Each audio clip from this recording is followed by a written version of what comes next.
Sanamkela Avalanche of Grace, igama lam ndiluthenjiwe molweni. Namhlanje sizonikhuthaza ngokuthandaza. Kubalulekile ukuthandaza ezindleleni zethu zokuphila. Kwindlela yethu yokholo kufuneka sixabise ukuthandaza. Ukuthandaza kusixhumanisa noYesu. uYesu otshiloyo wathi njena izani kum nina nonke abasindwa imithwalo zandinika ukuphumla. Masibothemba uYesu endleleni yethu yokholo. Sinobudlelane noYesu xa simamkele njengenkosi nomsindisi yethu. Uyasifuna, ufuna ukwazi yonke into yethu. Ungathi hayi uyazi, ufuna ukuthi nje ukhuphe inhliziyo yakho yonke umxelele. Kufuneka sithembe uYesu. Kufuneka siyifunde loo nto, to trust God ngempilo zethu nezema-families wethu. Isifundo sethu sizasifumana sokuqala sasifumana kwincwadi kaYakobi 4, ivesi 8.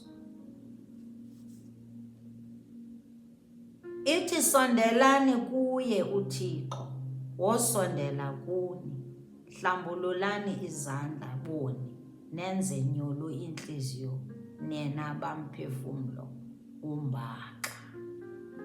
Le vesi balulekile, le vesi yiyo e-encourageayo. Iyasikhuthaza le vesi. Eyoba xa sisiya kuYesu ngomthandazo, naye uyasondela kuthi. Uthi sondelani kuye, wosondela kuni. Draw yourselves close to God. He will draw himself close to us. What a promise. Isithembiso esihlezi. Esokuba xa uye ngomthandazo kuYesu neengxaki zakho zonke, naye uzosondela kuwe. Masikhuthazeke. Leyo yoba sithi njena sezininzi iingxaki zam, ndithi ndiphuma kulena kube kungena lena, andisakwazi nothandaza. Masingayivumeli empilweni zethu. Masingayivumeli. Masoloko simthembile uYesu. Sisoloko simbulela futhi. Ngoba xa singambuleli, singamthembi, sizawuba powerless emithandazweni. Sizazibona si-weak imithandazo lena, uthi noba sowufuna uthandaza wonqene, ube powerless. Ubone ukuthi nje hayi kudala ndithandaza, umthandazo wam akandiphenduli uYesu.